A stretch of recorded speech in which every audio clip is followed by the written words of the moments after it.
او دا سوال ما ته یو څلورو پنځو کسانو را لېږلی چې موږ ته به څنګه پته لګي چې زموږ دا روجې الله قبولې کړي دي او که نه. نو د دې یو څو علامات دي د عمل د قبلېدو. دا عموما ځان سره دا خبره یاده کړي، د هر نیک عمل دپاره دا ځان سره یاد کړي. یو دا چې ته د دې عبادت نه وروستو ګناه ته واپس نه شي، چې ته د دې عبادت نه وروستو ګناه ته واپس نه شوې، نو دا ښکلې نښه ده. او ځکه یحیی بن معاذ رحمه الله به وي چې چا په ژبه باندې استغفار وي او زړه د ګناهونو سره عادت دی او اراده دا ده چې میاشت بعد به پې شروع کومه، دا ګوره د ډېرو پکې دا اراده وي چې خبره مې کم وخته پورې بنده کړې ده، میاشه پورې بیا به شروع کومه. نو هغه وایي فصومه علیه مردود، د ده د روژه په ده باندې واپس ویشتی کېږي.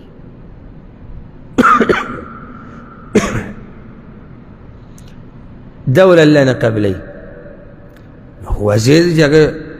په زړه کې میاشت مخکې دي، وایي زه به میاشت بعد ګناهونو ته واپس کېږم،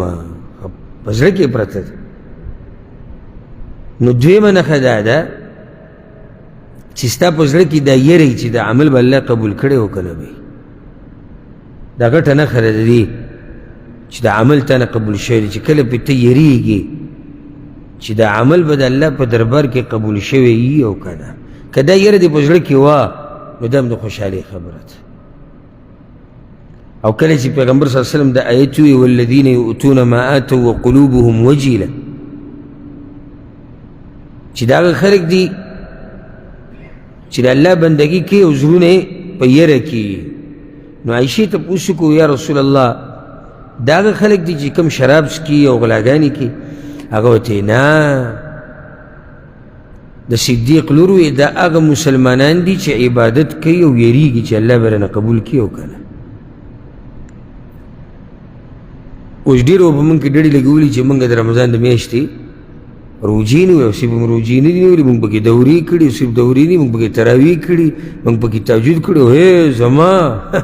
زما په شان بلا څوک وي، زما په شان عبادت بلا چا کړی؟ بازو دا سوچ دی په زړه کې، دا د یېرې خبره ده. ګوره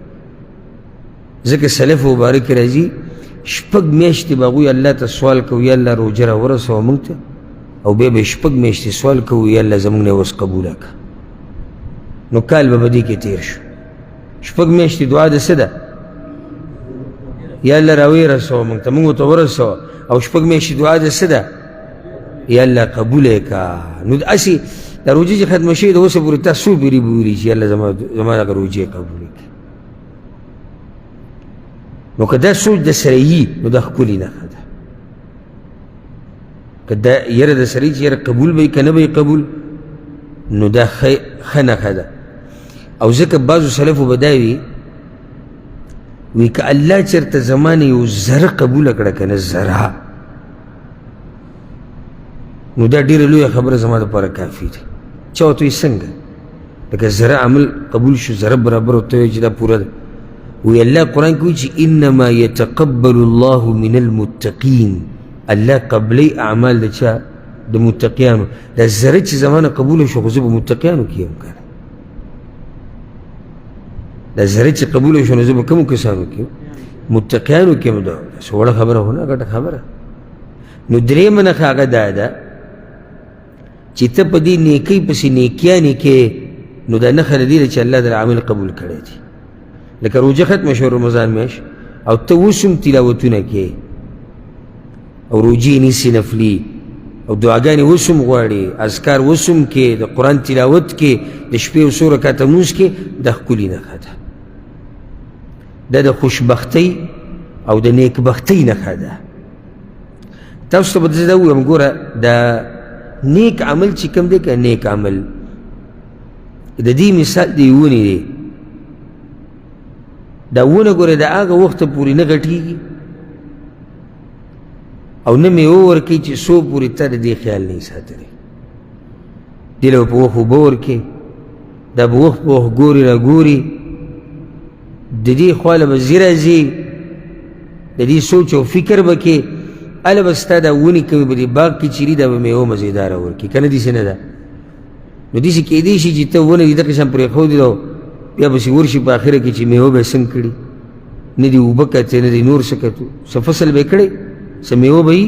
هېڅ میوه به نه وي او هغه میوه که کړي مې هغه به خرابه میوه وي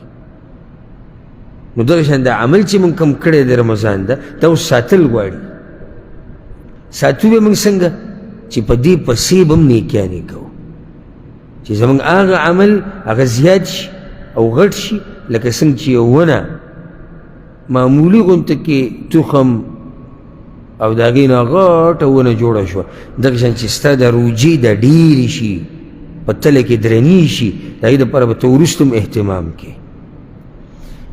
ښه څلورمه نښه چې دا ښه نښه د هغه ده چې یو سړی د خپل عمل وړوکی ګڼي دا هم ښکلې نښه ده لکه اوس رمضان ختم شو که نه او څوک ته دا وایي چې ماشاءالله د رمضان د میاشتې روجې دې ونیوې ها ته ورته جواب کې مړه موږ څه کړي دي موږ به څه یو زموږ به څه روجې زموږ به څه عبادات دي موږ د الله داسې بندګي ونه کړه څنګه چې په کار و موږ نه د رمضان قدر وکړو کمزوري دا ښکلې خبره ده دا ښکلې نښه ده ځکه چې دا سړی په د خپل عمل ته غره نه دی متکبر نه دی ګوره الله پیغمبر ته وایي ولا تمنن تستکثر یو تفسیر دا دی چې ای پیغمبره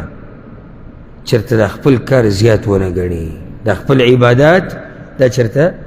زیات ونه ګڼي زم دې نه بعد پاتې څه شو چې الله پیغمبر ته وایي چې خپل عمل زیات ونه ګڼي ما ورته به څه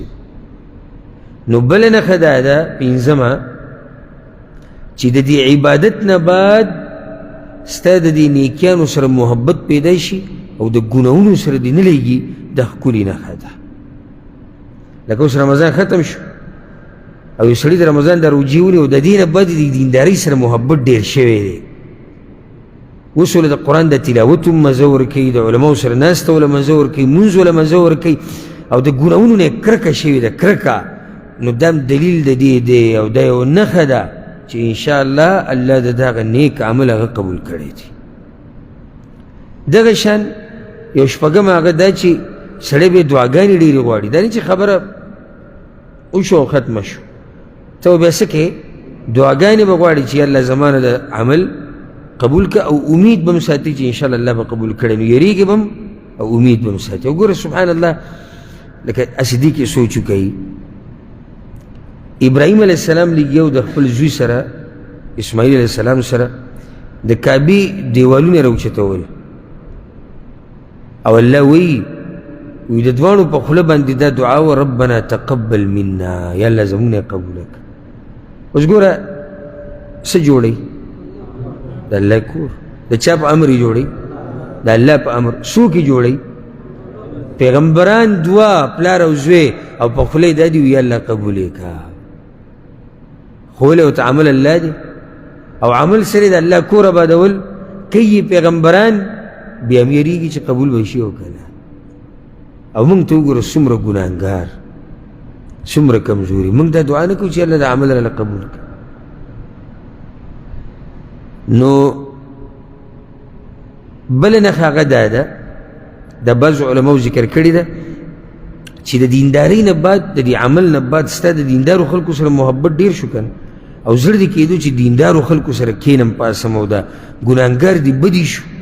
نو دا به یوه ښایسته نښه ده اخرنی به ذکر کو هغه ده چې عبادت چې کله ختم کو په دې پسې استغفار ډېر وایي چې الله یې قبول کړي بخښنه ډېره غواړه ګوره سوچ هسې دې ته وکړه د حج مسلې چې الله ذکر کړي دي په سورة البقره کې نو په آخره کې وایي ثم افیضوا من حیث افاض الناس واستغفروا الله په آخره کې بیا بخښنه وغواړئ بیا راشي دې منزله مونږ چې مونږ ختم کړو بیا پسې وروسته